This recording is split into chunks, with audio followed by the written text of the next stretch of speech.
अमरावती जिले के धामनगांव रेलवे में स्वतंत्र वीर सावरकर गौरव यात्रा निकाली गई। इस यात्रा में भाजपा विधायक प्रताप अड़सठ समेत बड़ी संख्या में कार्यकर्ता व स्थानीय नागरिक भी शामिल हुए। स्वतंत्रता सेनानी वीर सावरकर के समर्थन में अमरावती जिले के धामनगांव रेलवे में यात्रा निकाली गई। इस यात्रा में भाजपा विधायक प्रताप अड़सठ प्रमुख रूप से शामिल हुए। धामनगांव रेलवे शहर के शहीद भगत सिंह चौक से निकाली गई इस यात्रा में बड़ी संख्या में नागरिक भी शामिल हुए।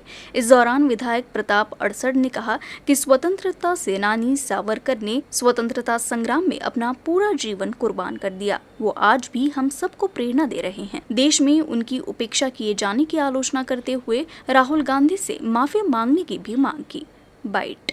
नहीं सहेगा हिंदुस्तान, वीर सावरकर का अपमान नहीं सहेगा हिंदुस्तान। वीर सावरकर जिंदाबाद जिंदाबाद जिंदाबाद, वीर सावरकर जिंदाबाद जिंदाबाद जिंदाबाद। वीर सावरकरांनी आपल्या देशाच्या स्वातंत्र्य लढ्यामध्ये आपलं संपूर्ण जीवन दिलं आणि त्यांच्या संपूर्ण परिवारानं आपलं जीवन दिलं। दोन काळ्या पाण्याच्या शिक्षा भोगल्या, अतोनात हाल सहन केले। अशा स्वातंत्र्यवीर सावरकरांबद्दल ज्याला या देशाचं कवडीचंही ज्ञान नाही आणि तोंडात सोन्याचा चमचा घेऊन जन्मलेला युवराज एक अत्यंत हीन दर्जाचे वक्तव्य करत आहे, याचा निषेध आम्ही या मोर्चाच्या मार्फत करत आहोत। त्यांनी या देशाची व स्वातंत्र्यवीर सावरकरांची समस्त देशभक्तांची माफी मागावी अशी आमची या संदर्भातून मागणी आहे। अमरावती में बडनेरा मार्ग पर राजापेट फ्लाईओवर पर रबर पैड खराब होने से ये मार्ग बंद कर दिया गया है। विभागीय आयुक्त डॉक्टर निधि पांडेय ने फ्लाईओवर के काम को निर्धारित समय सीमा में पूरा करने का आदेश दिया है। उन्होंने खुद फ्लाईओवर का निरीक्षण भी किया। शहर में इरविन चौक से राजापेट तक 1320 मीटर लंबे फ्लाईओवर का निर्माण 2008 में राज्य सड़क विकास महामंडल के तहत पूरा हुआ था। इस फ्लाईओवर के पिलर नंबर 32 में मोड़ पर रबर पैड के खराब होने के कारण गैप बढ़ गया है, जिससे फ्लाईओवर को बंद कर इस गैप को भरने का काम शुरू किया गया है। रबर पैड को बदलने का काम शुरू कर दिया गया है। विभागीय आयुक्त डॉक्टर निधि पांडेय ने इस फ्लाईओवर का निरीक्षण करने के बाद आदेश दिया कि यह कार्य समय सीमा में पूरा किया जाए। अमरावती जिले के परतवाड़ा में एक युवती पर उसके प्रेमी ने चाकू से वार कर जख्मी कर दिया। युवती पर हमले के बाद आरोपी ने खुद पर भी वार किया। बताया जा रहा है कि शक की वजह से आरोपी ने हमला किया। आए दिन प्रेमी युगल में मारपीट की घटना पुलिस थाने में पहुंच रही है। ऐसा ही एक मामला अमरावती जिले के परतवाड़ा में भी सामने आया है। अमरावती शहर में रहने वाली 19 वर्षीय युवती के साथ परतवाड़ा में इसी तरह की एक वारदात हुई। अंजनगांव सूजी तहसील की 19 वर्षीय युवती पढ़ाई के लिए अमरावती शहर के गाड़गी नगर इलाके में रह रही थी। 5 साल पहले सोशल मीडिया पर उसकी वरुड तहसील के आमनेर गाँव के एक युवक संकेत मंडावकर से जान पहचान हुई थी। बाद में दोनों एक दूसरे के और भी करीब आ गए। इसी बीच संकेत का परतवाड़ा में एक बिजली वितरण कंपनी में अनुबंध के आधार पर उसे नौकरी लग गई थी। 19 मार्च को संकेत का जन्मदिन था, लेकिन किसी कारण से दोनों उस दिन नहीं मिल सके थे। इस वजह से संकेत ने युवती को परतवाड़ा में मिलने के लिए बुलाया था। वहां दोनों एक लॉज के कमरे में मिले। इस दौरान संकेत ने उपहार के रूप में अपनी प्रेमिका को देने के लिए एक अंगूठी भी लाई थी, लेकिन उसी दौरान उस युवती के फोन पर लगातार आ रहे मैसेज की वजह से उसे युवती पर शक हुआ और उसने गुस्से में आकर युवती पर चाकू से वार कर उसे जख्मी कर दिया, जबकि खुद पर भी उसने हमला किया। इस घटना के बारे में पुलिस को जानकारी मिलने के बाद आरोपी के खिलाफ मामला दर्ज किया गया है। ग्रामीण इलाके में स्वास्थ्य सेवा की दयनीय अवस्था से सभी परिचित है, लेकिन हद तो ये है कि यहाँ के डॉक्टर और स्वास्थ्य कर्मियों को जीवित और मृत व्यक्ति में फर्क ही नहीं समझ में आ रहा। अमरावती जिले के चांदूर बाजार में ग्रामीण अस्पताल में एक मृत मरीज को इलाज के लिए अमरावती के जिला सामान्य अस्पताल में रेफर कर दिया गया। चांदूर बाजार ग्रामीण अस्पताल मात्र दिखावे का अस्पताल है। यहाँ आए दिन सुविधाओं की कमी तो कभी टेस्ट नहीं हो पाने की वजह से मरीज को सामान्य से उपचार के लिए भी जिला अस्पताल में रेफर कर दिया जाता है। लेकिन हद तो ये है कि यहाँ केवल मरीजों को ही रेफर नहीं किया जाता, बल्कि मृत व्यक्ति को भी दूसरे अस्पताल में रेफर कर दिया जाता है। ये बात सुनकर थोड़ा आश्चर्यजनक जरूर लगा होगा, लेकिन ये सही बात है। हमेशा ही चर्चा में रहने वाला चांदूर बाजार ग्रामीण अस्पताल ऐसे ही एक कारनामे की वजह से फिर से चर्चा में आया है। इस अस्पताल में 3 अप्रैल की शाम विष्णोरा गांव में रहने वाले संजय ठाकरे को बेसुध अवस्था में अस्पताल लाया गया। तब तक उसकी जान भी जा चुकी थी, लेकिन ड्यूटी पर तैनात महिला स्वास्थ्य अधिकारी ने जीवित बताते हुए बेहतर इलाज के लिए जिला अस्पताल में रेफर कर दिया। उसके बाद परिजन भी उसे लेकर जल्दी अस्पताल ले जाने की तैयारी किए। बाद में उन्हें समझा कि उसकी तो पहले ही मौत हो चुकी है।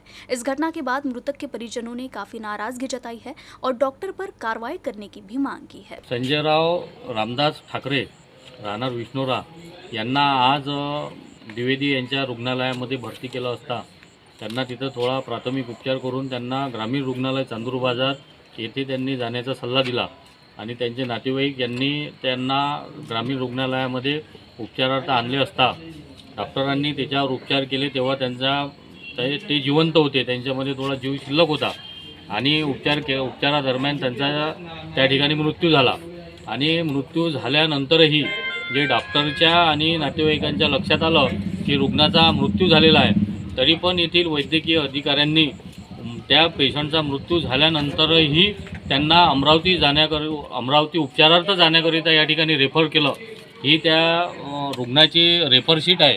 म्हणजे अत्यंत धक्कादायक अशी गोष्ट आहे की रुग्ण या ठिकाणी आला असता रुग्ण दगावला, रुग्णाचा मृत्यू झाला आणि रुग्णाचा मृत्यू झाल्यानंतरही त्या मृत्यू झालेल्या रुग्णाला अमरावती रेफर करण्याची सल्ला वैद्यकीय अधिकारी देत आहे। त्यामुळे या नातेवाईकांमध्ये अत्यंत रोष निर्माण झालेला आहे।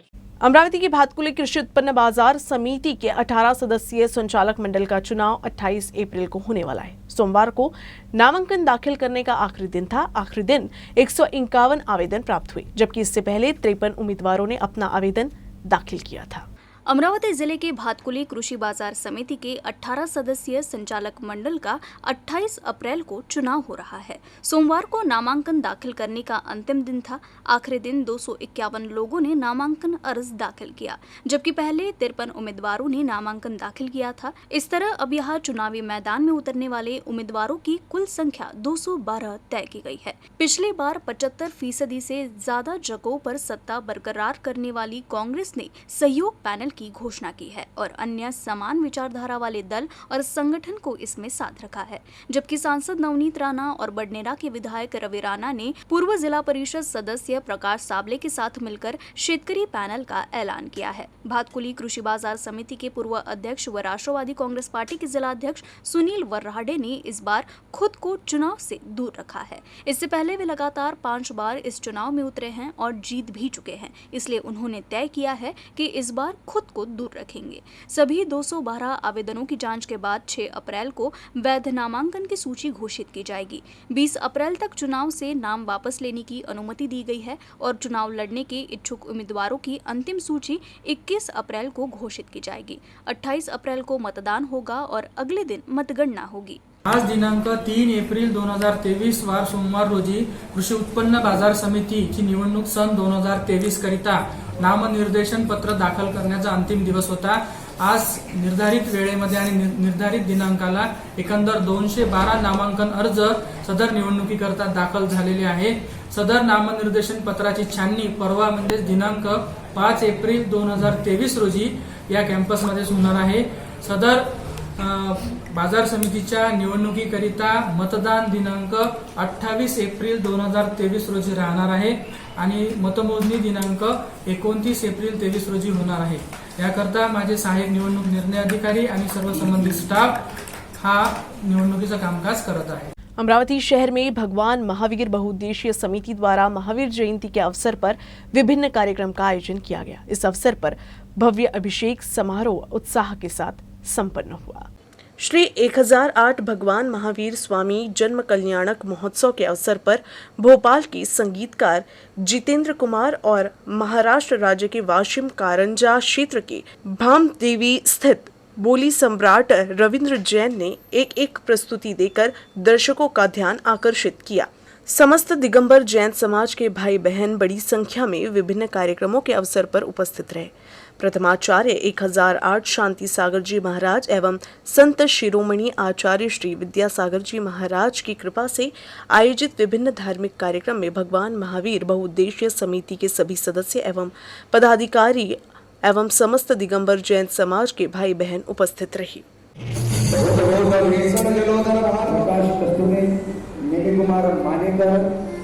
मोहनराव नखाते। इसलिए जो भगवान का औषधि से अभिषेक करता है सारी बीमारी दूर हो जाती है।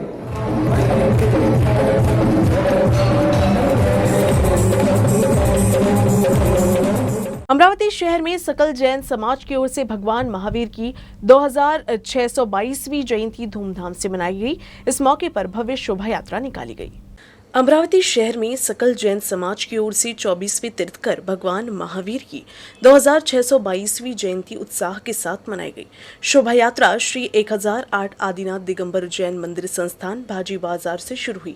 शोभा यात्रा दही साथ राजकमल चौक, श्याम चौक, जयस्तंभ चौक से गुजरने के दौरान भगवान महावीर की पूजा अर्चना कर स्वागत किया गया। इसके बाद रैली का समापन भाजी बाजार स्थित जैन मंदिर में हुआ।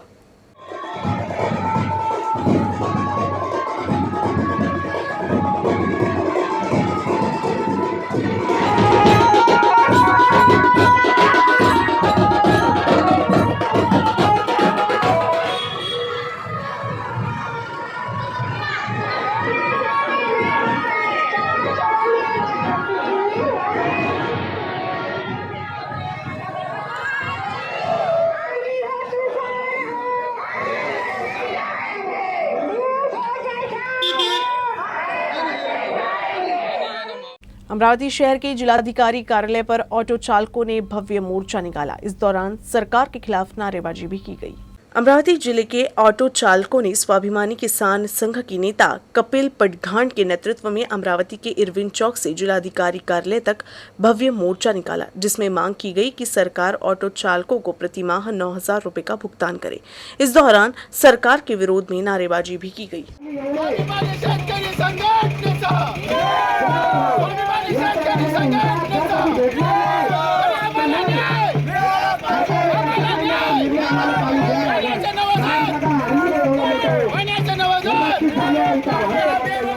आज आम्ही स्वाभिमानी शेतकरी संघटनेतर्फे ऑटोवाल्यांचा मोर्चा काढला, कारण त्यांच्यावर उपासमारीची वेळ आलेली आहे। 2020मध्ये केंद्र सरकारने एक GR काढला होता की ऑटोवाल्यांना मानसिक 2,000 रुपये मानधन मिळण्यात यावं, पण अजूनपर्यंत ते पूर्तता झाली नाही आहे। आज ऑटोवाल्यांनी 5-5 लाख रुपयांचे ऑटो घेतले फायनान्सवर आणि यांचे ऑटो बंद पडले आहे।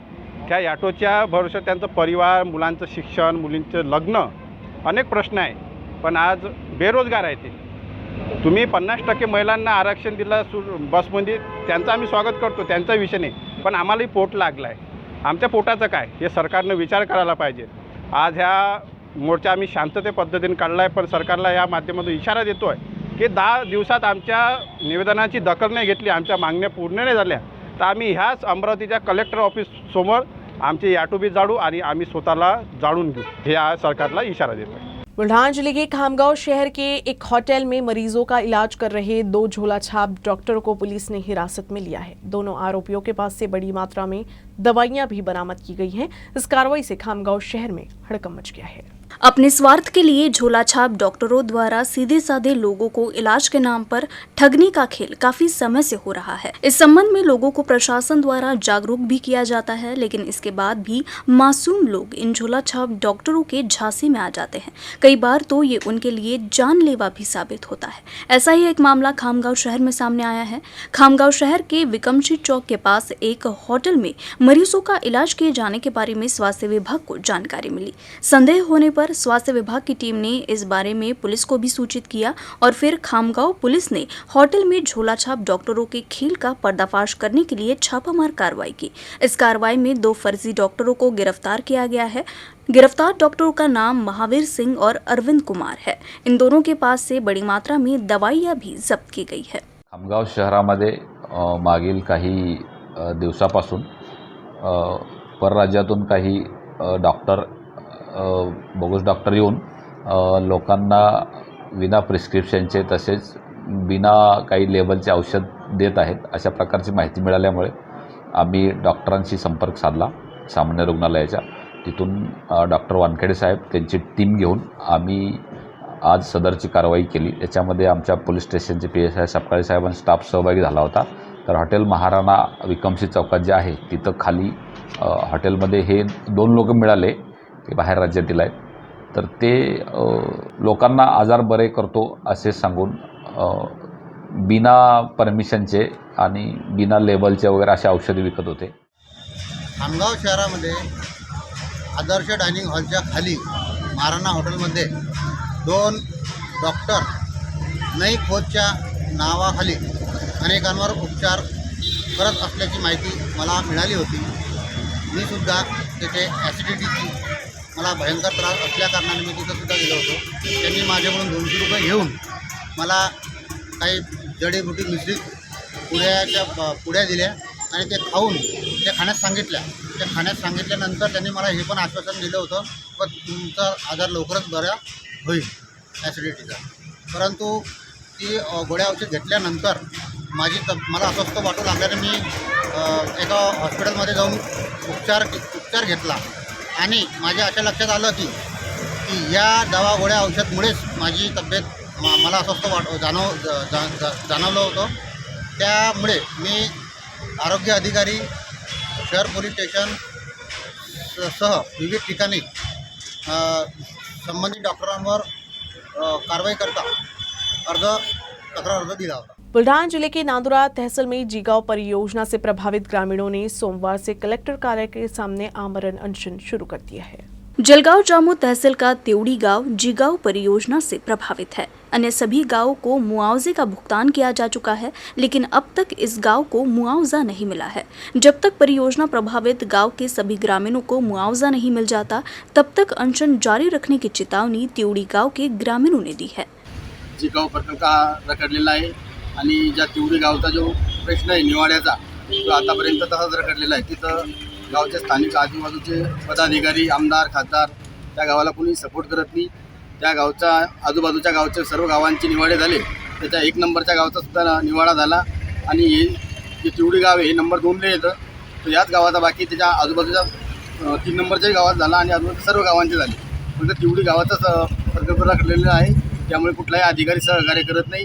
कारण की बऱ्याचशा अधिकाऱ्यांना बऱ्याचशा गावावाल्यांनी लालसा दिल्यामुळे या अधिकारी त्या ठिकाणी काम करत नाही आणि त्या अधिकारी काहीतरी त्यांना अपेक्षा असं दाखवता. त्याच हिशोबानं ते आता गेल्या 6 वर्षापासून तो निवाडा रखडलेला आहे आणि आता जर या निवाड्याचा निकाल जर नाही लागला तर आम्ही जोपर्यंत आमचा जीव जाएपर्यंत आम्ही याच ठिकाणी बसणार. न्यूज रूम से बस इतना ही. खबरों का सिलसिला यूं ही चलता रहेगा. आप देखते रहिएगा UCN न्यूज. नमस्कार.